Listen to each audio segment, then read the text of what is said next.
अस्सलामुअलैकुम। मेरे तमाम पाकिस्तानी दोस्त जो इस वक्त जाग रहे हैं और वो लोग जो इस वक्त मुझे देख रहे हैं, जो बाद में देखेंगे, उन सबको रमज़ान मुबारक। और पाकिस्तान में इस वक्त सहरी का वक्त हो चुका है और दुनिया के अंदर जहाँ जहाँ लोग हैं, उम्मीद है वो सब खैरियत से होंगे। और जैसा कि आप देख रहे हैं कि रिजवान अकरम क्लासरूम में आज हमारे साथ अप्रेंटिसशिप मुनव्वर आबादुल्लाह में से जो 100 अप्रेंटिसशिप पूरे पाकिस्तान से सिलेक्ट हुए हैं,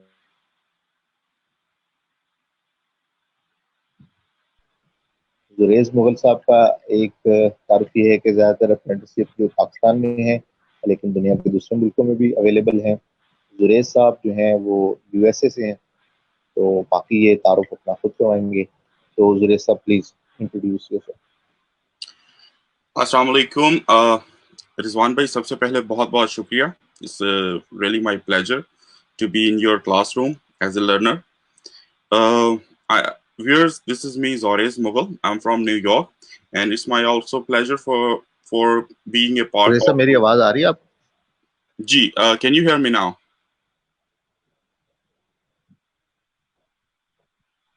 Can you hear me? Okay. Hello? जी Can you okay. hear me? Okay. So it's my also pleasure to being a part of 100 apprentices of Munawwar Abadullah from New York, and I have been working for few corporates here in New York. I have a company here in New York tri-state area. I also work as a HSE World HSC consultants, and also I'm a virtual assistant to the Giggle Fest University, and I also work with other small corporates as a virtual assistant as well. Yes, Mr. Rizwan.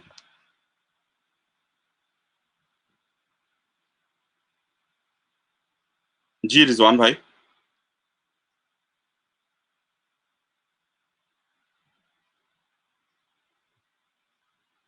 मुझे लगता है कि रिजवान भाई जो हैं वो disconnect हो गए हैं। So let him give 2 to 3 minutes, let him come back. So as a virtual assistant हम लोग जो है वो वर्चुअली काम करते हैं, जैसा कि आप सबको मालूम है। और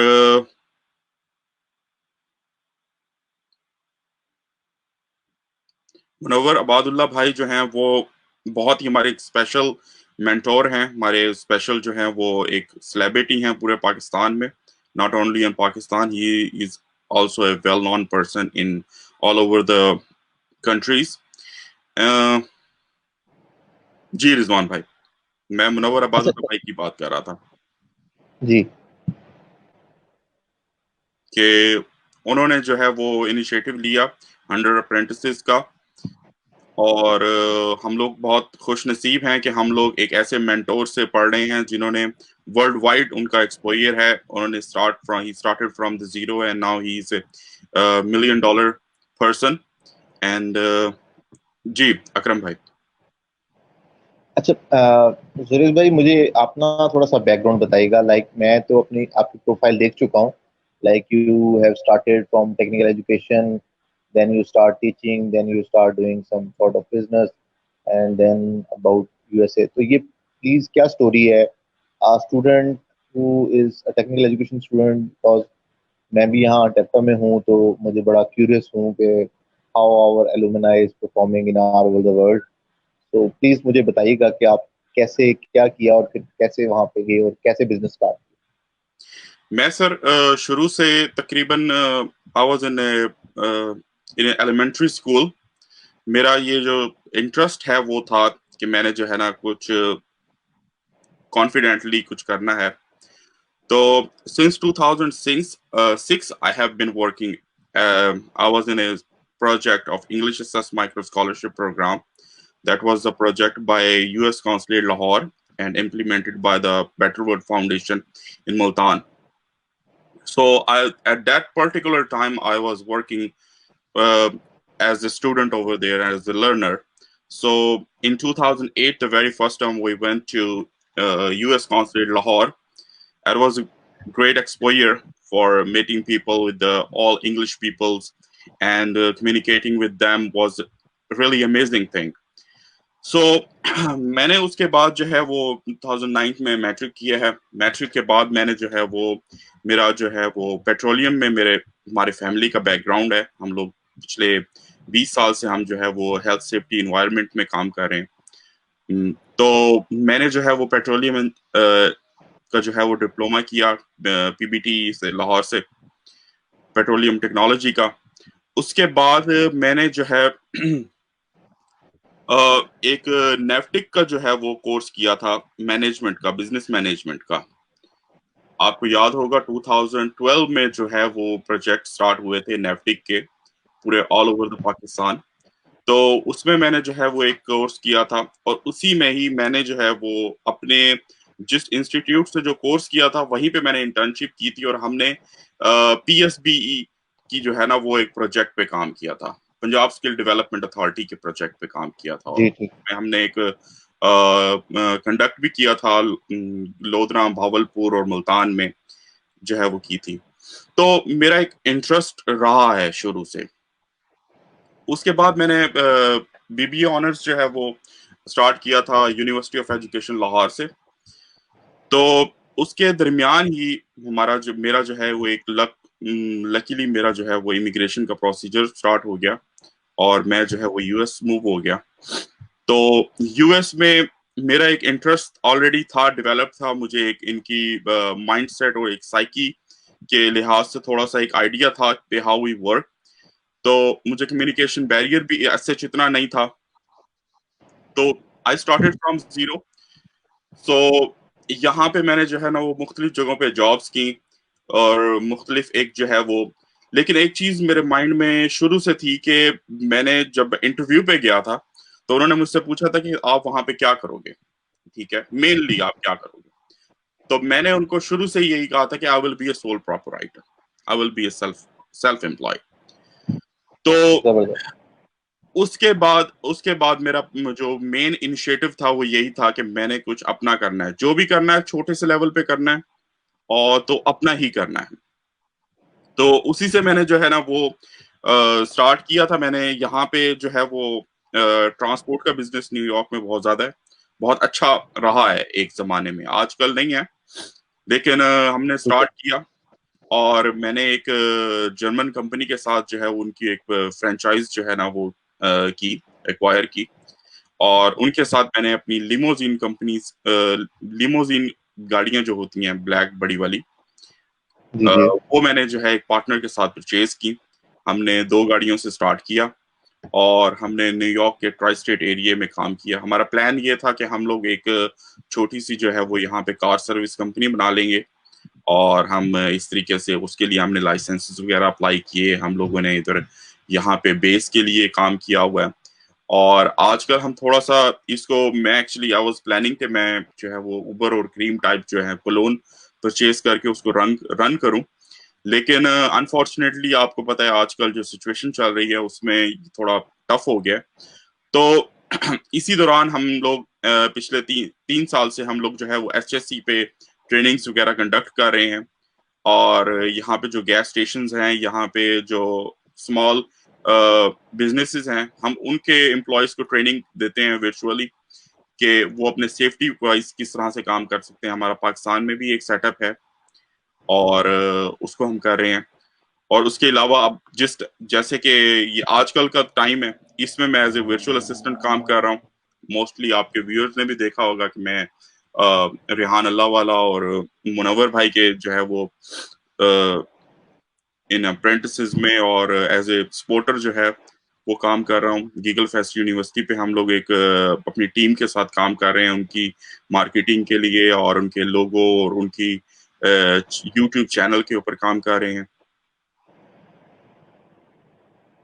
अच्छा, इसमें जुरेश भाई मुझे ये बताइएगा, एक तो आप बीच में फैसलाबाद भी मूव हुए, आपने टीचिंग भी की, एंड देन आपने निबोश का भी कुछ सर्टिफिकेशन की, तो ये कैसे ऐड ऑन की फैसलाबाद में आप? मेरी, आप फैसलाबाद से है ना?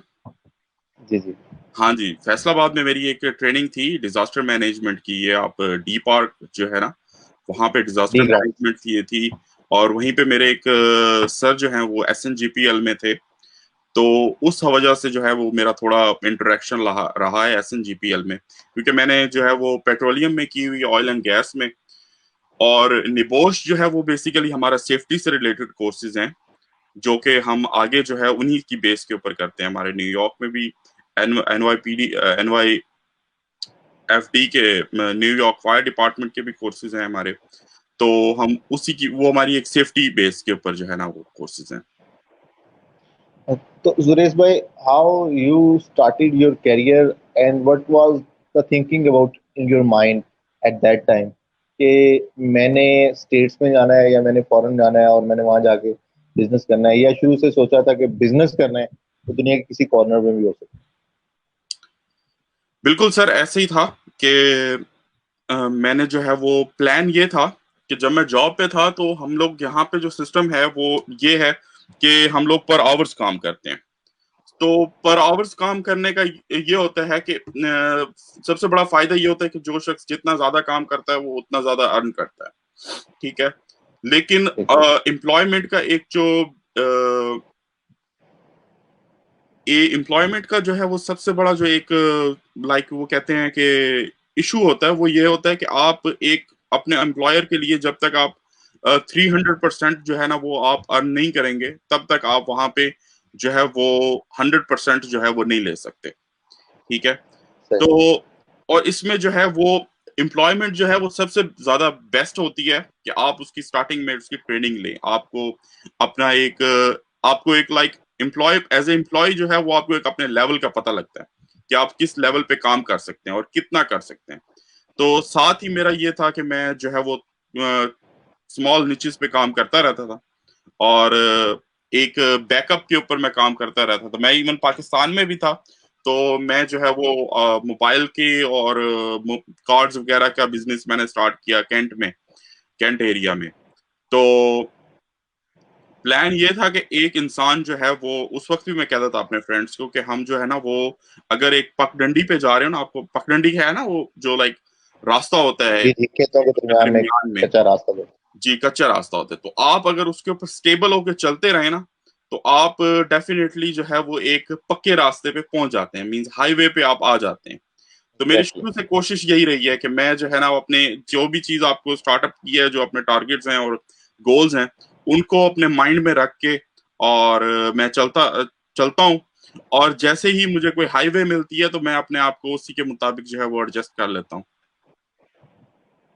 जरीस भाई, मुझे बताइएगा कि how was you were in your studies, like शुरू से बड़े ही कोई हाई फाई थीटा किस्म के थे, या टेक्निकल माइंड वाले लोग जो होते हैं मोस्टली कहा जाता है कि ये थ्योरेटिकल नहीं होते तो मार्क्स वगैरह इनके इतने अच्छे नहीं आते, तो what sort of student you are?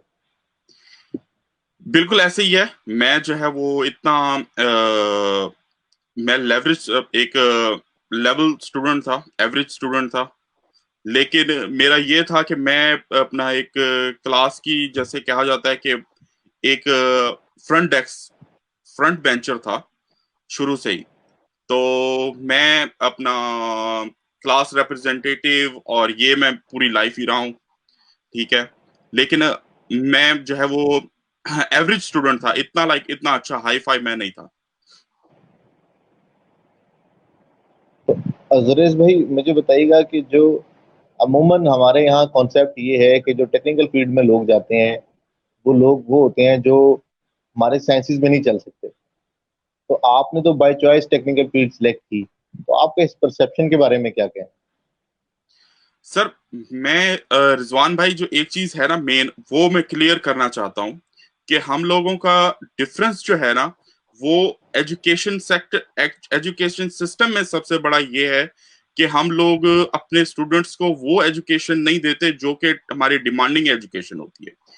जबकि ठीक ये है? टेक्निकल सिस्टम जब से टेक्निकल एजुकेशन के ऊपर जितना भी काम हुआ है, वो बेसिकली ये था कि हमने वो एम्प्लॉयमेंट जनरेट करनी है, वो स्टूडेंट्स हमने क्रिएट करने हैं, एम्प्लॉयज, जो कि हमारी इस टाइम वर्ल्ड जो कि हमारी इंडस्ट्री की जरूरत है, ठीक है। सही। वो और हम लोग जो है वो हमारा जो करिकुलम है वो इतना पुराना है कि लाइक आज से अगर 30 साल पहले या 40 साल पहले वो तैयार हुआ था उस टाइम के उस सिनेरियो के हिसाब से, तो आज तक वो ही चल रहा है। जिसकी वजह से आज अगर हम नस्ट में या लम्स में स्टूडेंट्स के साथ इंटरेक्शन करते हैं और हम अगर वो बिजनेस के स्टूडेंट भी हैं तो उनको हम कहते हैं कि आप बताएं कि ये चीज है क्या, आप बिजनेस जनरेट कैसे करेंगे, आपके पास फिजिबिलिटीज क्या हैं, आपके पास एक्शन प्लान्स क्या हैं, आपकी स्ट्रेटेजीज क्या हैं। सो वो थियोरेटिकल तो आपको कहानियां सुना देते हैं बट इम्प्लीमेंटेशन में वो इस चीज को नहीं कर सकते। ट्रू एंटरप्रेन्योर क्या है, मैंने अभी आपको एक चीज बताई छोटी सी कि एंटरप्रेन्योरशिप क्या है। एंटरप्रेन्योरशिप ये है कि आप प्रोजेक्ट को डिजाइन करते हैं, आप प्रोजेक्ट के ऊपर काम करते हैं, वर्कआउट करते हैं और आप उसके बाद उससे सेफ एग्जिट कर लेते हैं। ओके। सेफ एग्जिट इस तरह से लेते हैं कि आप फॉर एग्जांपल आप एम्प्लॉयमेंट कर रहे हैं, आप टीचर हैं, आप मेरे से ज्यादा बेहतर जानते हैं कि आप स्टूडेंट को जो है वो एक रास्ता दिखाते हैं कि उसने क्या करना है, उसकी यहाँ पे लाइफ का मकसद क्या है। Just not only making a money, उसने अपना एक इंडिविजुअल इम्पैक्ट क्रिएट करना है। अब आप जब उसको सिखाते हैं उसके बाद आप उसको वो स्किल्स देते हैं और उसके बाद आप वर्कआउट करते हैं और उसको कहीं ना कहीं पे एडजस्ट करा देते हैं, उसकी प्लेसमेंट हो जाती है। तो आप एक स्टूडेंट के ऊपर अपनी पूरी लाइफ स्पेंड नहीं करते, आप उस लाइफ अपने आप को दूसरे स्टूडेंट के ऊपर लेके जाते हैं, फिर आप तीसरे स्टूडेंट पे लेके जाते हैं। तो this is what entrepreneurship also, कि आप एक प्रोजेक्ट को स्टार्ट किया, फॉर एग्जांपल आपने अपना एक स्टूडियो स्टार्ट किया है, आपने एक स्टूडियो मार्केटिंग स्टूडियो स्टार्ट किया है, आप वहां पे मार्केटिंग कर रहे हैं, आप वहां पे इंटरव्यूज कंडक्ट कर रहे हैं और आपने अपनी एक कॉर्पोरेट सेटल कर ली है। सेटल करने के बाद आपने उसके ऊपर आपने अपने उसमें आपने जो है वो मोनेटाइजेशन आपकी हो गई है और उसके बाद आप उसको रीसेल कर देते हैं, आपका सेफ एग्जिट हो गया। अब आप एक नए प्रोजेक्ट पे काम करेंगे, आप एक नई तलाश में निकलेंगे। तो बेसिकली हम दोबारा उसी पे आएंगे कि हमारे एजुकेशन सिस्टम में यही फ्लॉज हैं कि आप अपने बच्चों को इस चीज के ऊपर एग्री ही नहीं करते, आप उनको बताते नहीं हैं कि किस चीज की जरूरत है और किस तरीके से उन्होंने अचीव करना है, और आप उनके ऊपर रिस्पॉन्सिबिलिटीज नहीं डालते। हमारा एक कल्चर है कि हम शुरू से बच्चों को कहते हैं कि नहीं ये नहीं करना, ये नहीं करना, ये नहीं करना। तो जब आप एक स्टूडेंट जो है वो अपनी ग्रेजुएशन के बाद बाहर निकलता है तो उसके लिए हमारे कल्चरल चीजें इतनी हो जाती हैं कि वो परेशान इस वजह से होता है कि what should he do, he has no idea, he has no responsibilities, उसकी जो है वो इस तरह का उसका माइंड ही नहीं होता। वो क्या करते हैं, हमारे स्टूडेंट्स क्या करते हैं, अगर फॉर एग्जांपल अगर उनको कोई चीज एक प्रोजेक्ट दिया गया है कि आप इसको जाओ सेल आउट करके आओ, तो वो सेल आउट करने के लिए कहाँ जाते हैं, वो अपने पेरेंट्स के पास आते हैं, उनको कहते हैं कि बाबा ये परचेज कर लो। सही। तो हम लोग जो है क्या करते हैं कि बच्चा अब अकेला बाहर जाएगा, वो किस क्या होगा, हम उससे राइट अवे परचेज कर लेते हैं। तो मेन चीज ये है कि आपका फोकस होना चाहिए, हमारा एक फोकस होना चाहिए कि बच्चे ने क्या करना है, उसका इंटरेस्ट क्या है। जिस तरह से आप उसकी गोल सेट करने में उसकी हेल्प करते हैं, तो उसके बाद उसको कहना चाहिए कि आप जो भी करेंगे जस्ट कीप इन माइंड कि आप किसी भी लेवल के ऊपर कोई काम भी करें, आप उसको अपने तरफ से बेस्ट करें। हमारे कल्चर में और यहाँ वेस्ट कल्चर में सबसे बड़ा फर्क ये है कि हम लोग यहाँ पे कोई भी काम करें, छोटे से छोटा करें, आप शू पॉलिश से लेके शू रिपेयर से लेके आप ट्रांसपोर्ट का बिजनेस करें या एविएशन का बिजनेस करें, आप डॉक्टर हैं, इंजीनियर हैं, आप अपना एक सिटी को, आप अपना एक रोल, आप अपना इम्पैक्ट क्रिएट कर रहे हैं कि आप उनकी हेल्प कर रहे हैं, आप लोगों की, आप फेयर शेयर पे बात कर रहे हैं, आप अपना शेयर जो है वो सिटी में और स्टेट में दे रहे हैं। और जबकि हमारे कल्चर में ये है कि बच्चे ने सिर्फ बनना है तो ये बनना है particularly, that's it, nothing else. तो इस कल्चर को चेंज करने की बहुत ज्यादा जरूरत है कि आप जो भी करें, आप स्मॉल एंटरप्रेन्योरशिप करें। और इससे इफेक्ट क्या हो रहा है आजकल, मैं आपको बताता हूँ थोड़ा सा। वो इफेक्ट सबसे बड़ा ये हो रहा है कि जो स्टूडेंट्स जो एक किसान तबके से हैं, फॉर एग्जाम्पल, अब एग्रीकल्चर लैंड, हमारा मुल्क पाकिस्तान जो है वो बेसिकली एग्रीकल्चर लैंड है। हम लोग जो है वो एग्रीकल्चर प्रोड्यूस कर रहे हैं और आज तक हम कर रहे हैं। लेकिन हमारा क्या हो रहा है कि एक जमाने में लोगों के पास 10 मुरब्बे थे, 15 मुरब्बे थे, 20 मुरब्बे की लैंड थी और वो अपनी पूरी फैमिली को सेटल कर रहे थे। अब उनके बच्चे जो है वो डॉक्टर्स बन रहे हैं, इंजीनियर्स बन रहे हैं, और उनके बच्चे जो है वो क्या कर रहे हैं, वो सारी लैंड को फॉर सेल कर रहे हैं और वो अपने आप को एक नए प्रोफेशन में लेके आ रहे हैं। उससे क्या हो रहा है कि हमारी लैंड जो है वो सारा इंफ्रास्ट्रक्चर जो है वो हम उसको बिल्डिंग्स में और उन चीजों में कन्वर्ट कर रहे हैं, बड़ी कॉलोनीज में कन्वर्ट कर रहे हैं, जिससे कि हमारा एग्रीकल्चर हम लोग जो है वो उससे लूज कर रहे हैं। जबकि यही चीज अगर हम इस चीज पे सपोर्ट करें कि आप एजुकेशन हासिल करें, आप डॉक्टर बने, इंजीनियर बने, एमबीए जितने भी हैं, हमारी मास कॉम है, पोल साइंसेज है, जो भी हमारे फील्ड्स हैं, तो फैमिली के जो बिजनेसेस होते हैं उनको आप अगर यूटिलाइज करें, आपका एक एक्सपीरियंस है, आपकी वर्थ है, आपको जीरो से स्टार्ट नहीं करना, आप उसी में इनोवेटिव चीजें लेके आए, आप उसी में इनोवेशन लेके आए और उन चीजों को आगे प्रमोट कर सकते हैं। और हम लोग पूरी दुनिया में ये देखते हैं कि ये बिजनेसेस जो हैं वो 200 ईयर्स से काम कर रहे हैं, ये बिजनेसेस जो हैं वो 100 ईयर्स से काम कर रहे हैं। वो सिर्फ इसी बेस पे काम कर रहे हैं कि फैमिलीज उनको ऑन कर रही हैं और जो फैमिलीज के जो बच्चे आ रहे हैं वो उसको इनोवेट कर रहे हैं, उनको जो है वो बिजनेस को जो है वो सस्टेन कर रहे हैं। जबकि हमारे साइड पे ये होता है कि वो बिजनेसेस जो हैं वो 15 साल, 20 साल, 25 साल, फिर जो बच्चा आता है वो अपनी मर्जी से कुछ और जीरो से स्टार्ट करता है और इसी चीज में हम चलते रहते हैं। हमारी वो बड़ी कॉर्पोरेट्स जो ह्यूज कॉर्पोरेट्स होती हैं, वहां तक हमारे बिजनेसेस पहुंचते ही नहीं है जिनसे कि उनको बड़ा एक इम्पैक्ट हो। हमारे तकरीबन कोई 20 से 25 जो है वो ऐसी कॉर्पोरेट्स हैं पाकिस्तान में जो उसको पूरे पाकिस्तान को होल्ड कर रही हैं। अगर हम वही कॉर्पोरेट्स जो हैं वो इंक्रीज करें, डिफरेंट और कॉर्पोरेट्स जो हैं वो होल्ड करें, तो हम लोग एक चीज से जो बच जाएंगे वो ये सबसे बड़ी बात कि लोग ये नहीं कहेंगे कि हमें ये चीज जरूरत है तो वो गवर्नमेंट आके करेगी। तो उसमें सबसे बड़ा एक होगा कि आप अपनी रिस्पॉन्सिबिलिटी को जो है वो समझेंगे कि हर बंदा ये कहेगा कि यार यहाँ पे ये छोटा सा प्रॉब्लम है, व्हाई नॉट कि मैं इसको सॉल्व कर दूं, ठीक है, वो मेरे लिए प्रॉब्लम है, किसी और के लिए वो फायदा हो जाएगा। तो आपकी लाइफ में जो भी होता है उसका इम्पैक्ट होता है या उसका फायदा होता है या नुकसान होता है, उसके जिम्मेवार आप खुद होते हैं। सॉरी मैंने आपको बहुत ज्यादा दिया।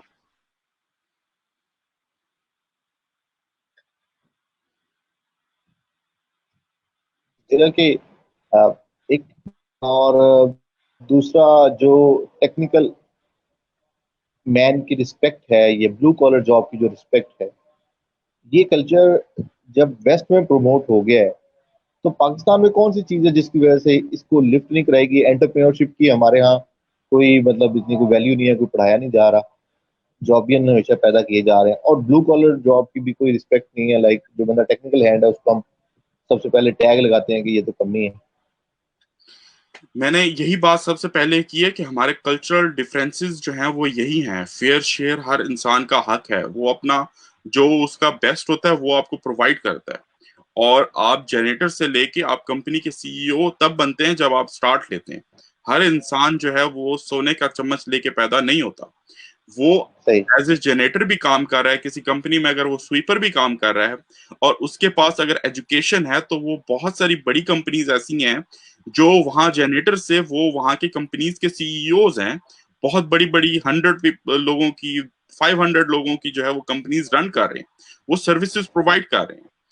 तो ये सबसे इंपॉर्टेंट चीज यही है कि आप एक स्टूडेंट को या एक इंटरप्रेन्योर को आप जब तक इस चीज पे कन्विंस नहीं करेंगे कि डजेंट मैटर, आपने अपने गोल सेट करने हैं कि आप नेक्स्ट 20 ईयर्स में क्या करना चाहते हो, आप नेक्स्ट 50 ईयर्स में क्या करना चाहते हो, आप अपनी एक स्ट्रेटेजी, अपना प्लान जो है वो अपने सामने रखते हैं। डजेंट मैटर कि आपने स्टार्ट जो है वो ब्लू कॉलर से किया है, डजेंट मैटर कि आपने स्टार्ट जो है वो पिंक कॉलर से किया है, डजेंट मैटर कि आपने स्टार्ट अपना व्हाइट कॉलर से किया है। आप ये चीज देखें कि अगले 20 साल में उसने अपने इलाके के लिए इम्पैक्ट क्या क्रिएट किया है। तो जब ये चीज आपकी शुरू हो जाएगी और अगर आपको करेज किया जाएगा, अब जैसे आप फॉर एग्जांपल इंटरव्यूज ले रहे हैं, आपको बहुत सारे फ्रेंड्स जो है वो कह रहे होंगे कि यार ये तो आपने क्या काम शुरू कर दिया, आपको एग्जैक्टली। फैमिली में लोग कह रहे होंगे। लेकिन अगर आप उनकी बात सुन के आप अपने आप को रोक लेंगे तो उससे क्या होगा, उनको कुछ भी उनका नहीं जाएगा। आपकी एक सॉफ्ट स्किल जिसके ऊपर आप काम कर रहे हैं वो खत्म हो जाएगी। इस टाइम जी। आप एक बहुत अच्छी आप गवर्नमेंट सेक्टर में काम कर रहे हैं, आपकी एक अच्छी पे है, लेकिन आप अपनी सॉफ्ट स्किल्स के ऊपर काम कर रहे हैं। With in year, with in 2 years, 5 years, आप मे भी हो सकता है कि आप जब अपना बिजनेस स्टार्ट करें, आप इसी सेक्टर को जो है वो कन्विंस करें। आप गुड टीचर हैं, आप अपनी टीचिंग फैसिलिटी, जो आपकी टीचिंग सर्विसेज हैं, आप वो ऑल ओवर द वर्ल्ड जो है वो प्रोवाइड कर सकते हैं। इस टाइम पाकिस्तान की आबादी है 250,000, 250 million, और पूरी दुनिया में इस टाइम जो है वो 7 बिलियन की जो है वो आबादी है। तो आप एक सर्विसेज दे रहे हैं 250 मिलियन लोगों को। आप अपनी इन सॉफ्ट स्किल्स की वजह से आप अपनी सर्विसेज 7 बिलियन लोगों को दे सकते हैं। तो इस चीज की इंपॉर्टेंस को आप समझ सकते हैं। लेकिन एक चीज मैं इसमें डेफिनेटली कहूंगा कि जब आप किसी चीज का इनिशिएटिव लेते हैं तो आप में इस ये डिजायर होनी चाहिए कि आपने इसको अचीव करना है। मैंने वही बात की है कि वो जो पगडंडी के ऊपर आपने स्टेबल होकर जिस तरह से चलना है, उस पगडंडी पे आप स्टेबल होकर चलेंगे तो आपको एक हाईवे मिल जाएगी। लेकिन उस स्टेबल, वो पगडंडी आपने देखी है ना कि वो एक रास्ता होता है जो जी बिल्कुल। उसके टाउन के अंदर है। साइडों पे ऐसे कांटे होते हैं और ऐसे जो है वो झाड़ियां भी हो सकती हैं, और अगर डिपेंड उसके साथ पानी भी हो सकता है, कुछ भी हो सकता है। खेतों के अंदर है, वहां पे कोई जानवर भी आप पे हमला कर सकता है, कोई वहां पे जो है वो आपके साथ मिसहैप भी हो सकता है। लेकिन आपने वहां पे स्टेबल होकर चलना है तो आपको जो है वो एक हाईवे मिल जाती है। तो ये सॉफ्ट स्किल्स भी बेसिकली यही हैं, और यही चीज जरूरत है हम अपने स्टूडेंट्स को इन चीज को इस चीज के ऊपर करेज दें कि आप जो भी काम कर रहे हैं आप उसको अपनी स्किल्स को इस तरह से एक्वायर कर लें कि आप अपनी स्ट्रेटजी और एक्शन प्लान में आप अपने आप को स्टेबल कर सकें। सुरेश भाई, ये हम बातें जो कर रहे हैं ये एंटरप्रेन्योरशिप की, बिजनेस की। अब आपके पास एक जो असाइनमेंट है मैं उसके हवाले से बात करना चाहूंगा, दैट इज वर्चुअल असिस्टेंट। तो प्लीज इसके बारे में बताइएगा, वर्चुअल असिस्टेंट क्या होता है और आप इसके लिए क्या असाइनमेंट्स कर रहे हैं। और जैसे मेरा रेहान भाई का भी प्रोजेक्ट है $100 वर्चुअल असिस्टेंट का, और उसके लिए वो मेरे ख्याल हंड्रेड्स के करीब लोग हैं, बल्कि शायद अब 1000+ हो चुके होंगे जिन्होंने अपने आप को प्रेजेंट किया है। तो आप उनके लिए बताइएगा कि वो वीए के लिए क्या क्वालिटीज होनी चाहिए और कैसे वीए हो सकते हैं। सर मैं एक अपना काम कर रहा हूँ, सैन बनेदिनो में एक बिजनेसमैन है, उनके लिए लॉजिस्टिक्स पे और उनकी प्रिक्योरमेंट में कर रहा हूँ। उनके जो एम्प्लॉयज हैं उनके लिए, वो भी ऑनलाइन, और as kind of like we can say we I am doing as a drop shipper for them, कि मैं उनके लिए चीजें प्रिक्योर करता हूँ यहाँ पे और उनको ऑर्डर्स जो है वो वहां पे पहुंचा देता हूँ। और वर्चुअल असिस्टेंट बेसिकली ये है कि जिस तरह से बाकी ममालिक मुल्कों में है कि वहां पे ये सारी चीजें आपकी ऑनलाइन हैं, इंटरनेट के थ्रू आपके लैपटॉप से और आपके मोबाइल से हैं, और आप यहाँ पे बैठे हुए हैं, और आपके लिए यहाँ पे वर्चुअल असिस्टेंट जो आपको मिलेगा वो एटलीस्ट $3,000 पर मंथ पे आप पे काम करेगा। हम्म। जो कि थर्ड वर्ल्ड कंट्रीज जितनी भी हैं वहां पे आपको जो वर्चुअल असिस्टेंट है वो 40,000 रुपीज में, PKR में आपको एक अच्छा वर्चुअल असिस्टेंट मिल जाता है, 30,000 to 40,000। ओके, अच्छा एक वर्चुअल असिस्टेंट मिल जाता है। ठीक है, और सारा काम यही है जैसे कि कॉल सेंटर का business. It's like something $250। Yes, it's, अब यहाँ पे हर जगह पे बिजनेसेस में जो है वो आउटसोर्सिंग ही चल रही है कि हम लोग ओके। आउटसोर्स करते हैं। इवन आप बड़ी बड़ी कॉर्पोरेट्स को देख लें, वो डिजाइन और मैन्युफैक्चरिंग जो है वो अगर सिलिकॉन वैली से हो रही है तो उसकी मेकिंग जो है वो चाइना में हो रही है। ठीक है, तो ये this is called work outsourcing, कि हम अपने जो रिसोर्सेज हैं उनको आउटसोर्स करते हैं, दूसरे ममालिक से कर लेते हैं। तो वर्चुअल असिस्टेंट में जो है वो एम्प्लॉयमेंट जो है वो जनरेट हो रही है, सबसे बड़ी हो रही है। ह्यूमन रिसोर्स को हम यूटिलाइज इस तरह से कर सकते हैं कि हम उनकी क्वालिटीज को, लेकिन उनके लिए सबसे इंपॉर्टेंट ये है कि आपको वहां पे जो वर्चुअल असिस्टेंट्स की ट्रेनिंग है वो उस लेवल की देनी है। हम जैसे बात कर रहे थे कि जब हमारा जो है वो रेगुलर स्कूल सिस्टम से हम लोग टेक्निकल की तरफ आए, तो उसमें हमारा माइंडसेट ये था कि हम डिमांड को, जो हमारी इंडस्ट्रियल डिमांड है, उस डिमांड को हम फुलफिल करने के लिए हम टेक्नीशियंस जो है ना वो तैयार करेंगे। लेकिन हमने जो 40 साल पहले जो उन्होंने प्लान किया था वो करिकुलम वही रहा। तो आज अगर हम अपने वर्चुअल असिस्टेंट्स को ओपन करने जा रहे हैं इंटरनेशनल सिनेरियो में, और हम उनको एक इंटरनेशनल मार्केट में ओपन करना चाह रहे हैं, और हम अगर उनकी स्किल्स के ऊपर काम नहीं करते, या वो वर्चुअल असिस्टेंट बाय देमसेल्व्स अगर वो अपनी स्किल्स के ऊपर काम नहीं करते, वो डिफरेंट कल्चर्स को जो है वो लर्न नहीं करते, उनके वर्किंग प्रिंसिपल्स के ऊपर काम नहीं करते, तो there will be nothing. They will be just having their laptops and they will not be getting anything. तो एक स्टार्टअप के तौर पे वर्चुअल असिस्टेंट्स को चाहिए कि वो अपनी पहले तो लैंग्वेज बैरियर्स जो है वो कम्युनिकेशन स्किल्स जो है वो इम्प्रूव करें। कम्युनिकेशन स्किल्स के बाद आपकी अपनी जो सॉफ्ट स्किल्स हैं उसके ऊपर वो इम्प्रूव करें, और उसके बाद आप कल्चर डिफरेंसेस को जो है वो बेयर करना सीखें। अगर आप किसी के साथ कम्युनिकेट कर रहे हैं तो आप किसी किस्म का उसके कल्चरल, उसके रिलीजियस उसकी बात नहीं करेंगे, बात उसके ऊपर आप उसको अंडरस्टैंड करेंगे। डजेंट मैटर क्या हो रहा है, कैसे हो रहा है, आपको अच्छा लग रहा है या नहीं लग रहा, लेकिन आपने काम करना है, आपने उस चीज को बेयर करना है। और फोर्थ मेन ये चीज है कि आप अपने आप को उसका एसिड बनाएं, ना कि लाइबिलिटी। जब आप उसके लिए काम करें तो आप इस चीज को अपने माइंड से निकाल दें कि आपको नुकसान हो रहा है या फायदा कितना हो रहा है। आप जब उसके लिए एसिड बन जाएंगे, तब वो आपको यूटिलाइज करेगा, और आप उसके लिए आप उसको जो है वो उसका बेनिफिट लेंगे, और आप साथ के साथ अपनी स्किल्स पे काम करेंगे, तो आप अपने आप को ज्यादा स्ट्रांग करेंगे। और सबसे आखिरी बात मैं ये करूंगा कि अपने आप को स्टेबल करें। जहां पे भी आप काम कर रहे हैं, जो स्किल्स आप कर रहे हैं, एज ए वर्चुअल असिस्टेंट भी काम कर रहे हैं, तो इस डजंट मीन कि आप जो है वो 6 महीने या 1 साल काम करें। You should like if somebody want to work as a virtual assistant, he must sustain for at least 2 to 3 years। तब ही वो जो है वो आगे अपनी सॉफ्ट स्किल्स को, अगर वो आज उसका स्टार्टअप $100 पर मंथ है, तो next time he will be working at least $10,000 per month great. 3 साल में। अच्छा और सुरेश भाई, जी प्लीज।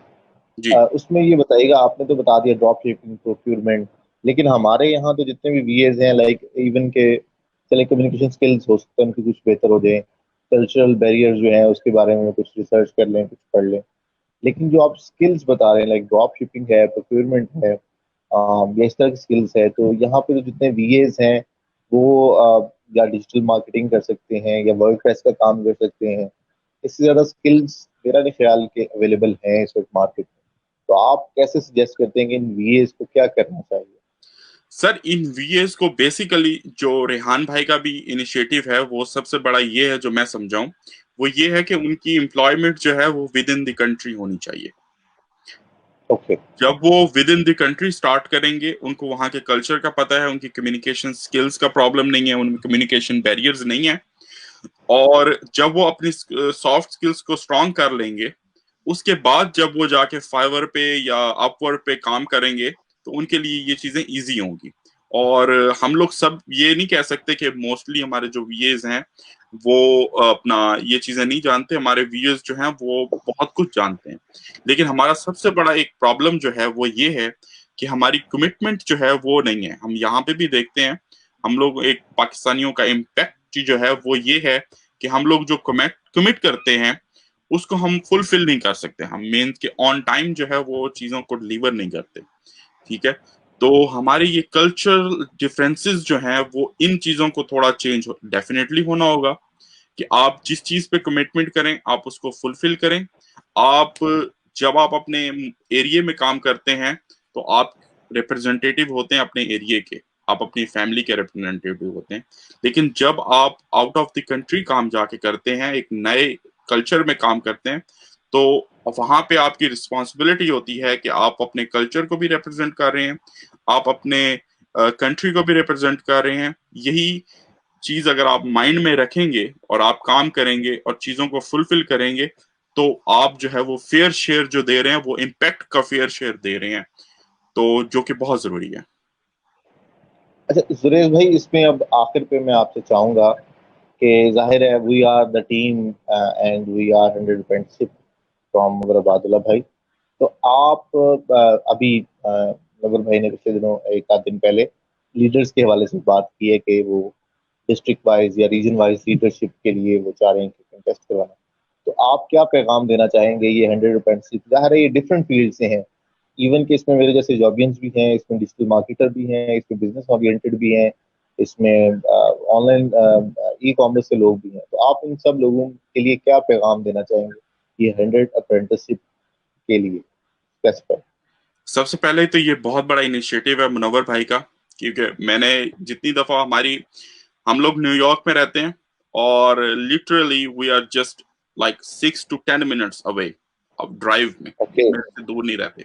हम लोग सिटी से दूर हैं, हम लोग जो है वो रेजिडेंशियल कम्युनिटी में रहते हैं, और उनकी और हमारी रेजिडेंस जो है वो 6 to 10 minutes की है, और हमारी एक दफा मुलाकात हुई है, और वो भी सिर्फ फ्यू मिनट्स की। वो भी बिजी थे, मैं भी बिजी था। ठीक है, उसके बाद जब भी हमारी मैसेज पे बात होती है, तो या तो मैं कहीं पे होता हूँ, आउट ऑफ कंट्री होता हूँ, और वो ऑलरेडी आउट ऑफ कंट्री होते हैं। और इवन उनका मीटअप का जो आपका लाहौर में मीटअप का था, उस दिन मेरी फ्लाइट थी, मैं दुबई में था उस दिन, और उससे अगले दिन मैं मुल्तान पहुंचा। ठीक है, हाँ हाँ। तो ये चीजें हमारी चलती रहती हैं। लेकिन जो ये इनका इनिशिएटिव है अप्रेंटिसेस का, ये बहुत अच्छा है।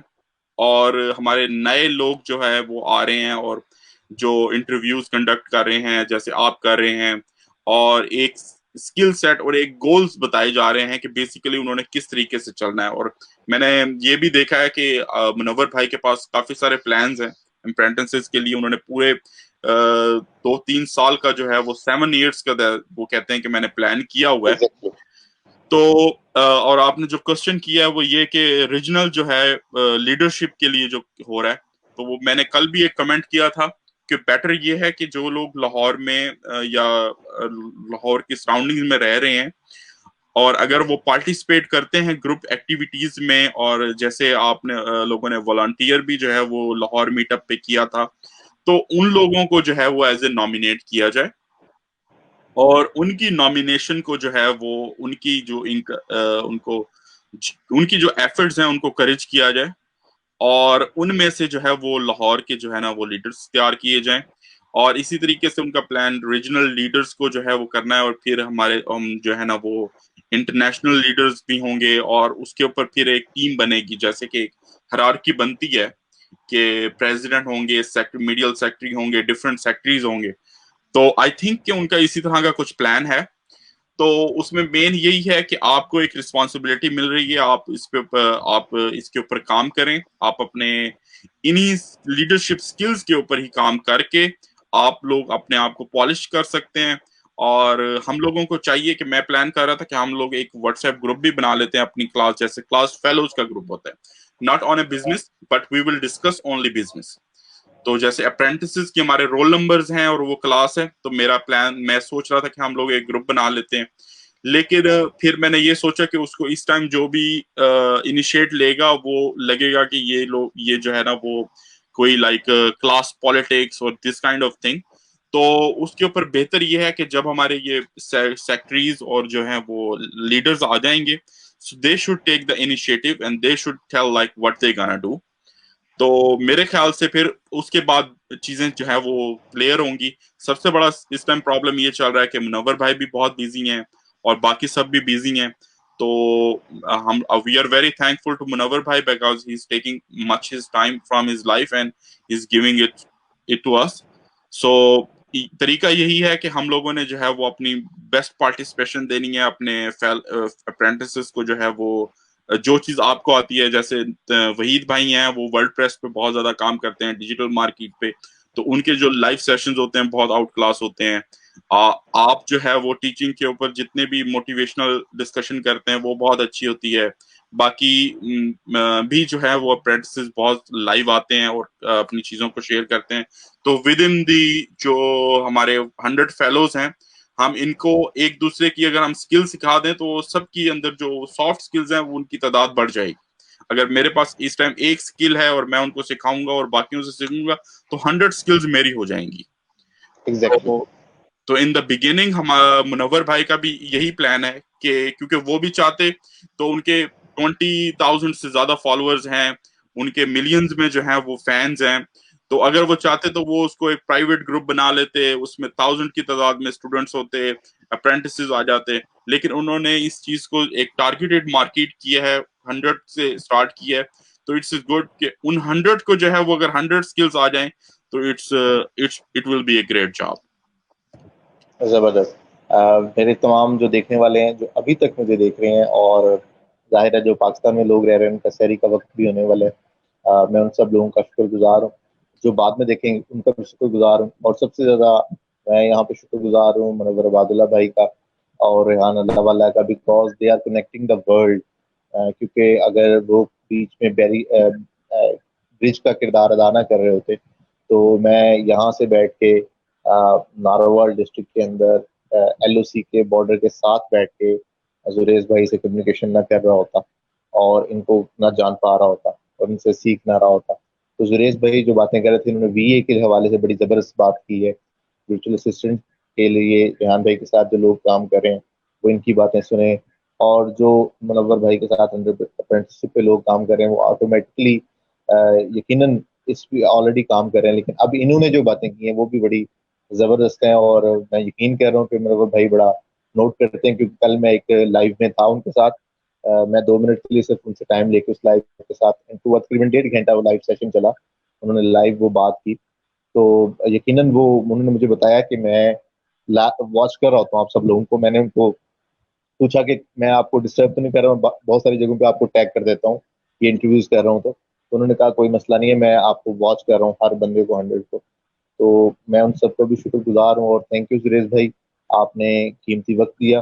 पाकिस्तान के अंदर हम लोग समझते हैं कि पाकिस्तान में जो लाइक जिस तरह मैं ये कर रहा हूँ इंटरव्यूज कर रहा हूँ, तो हम समझते हैं कि वो तो वेला आदमी है जो इंटरव्यूज कर रहा है, लेकिन मुझे पता है कि इंटरनेशनल लेवल पे लोगों के पास टाइम नहीं होता, तो वो उनसे टाइम लेना और उनका एक एक मिनट पर आवर के हिसाब से आप बताते हैं पे होता है, तो इसका मतलब है कि पर मिनट चार्ज किया जाता है। तो मैं आपका बहुत शुक्रगुजार हूँ, और मैं उम्मीद करता हूँ कि इंशाल्लाह ये 100 के थ्रू, पीएस के थ्रू आपसे मुलाकात रहेगी, वर्चुअल भी, और इंशाल्लाह जब आप पाकिस्तान आएंगे तो फिजिकली भी मुलाकात होगी। Definitely, thank you. Thank you so much Rizwan Akram भाई, थैंक यू। Thank you.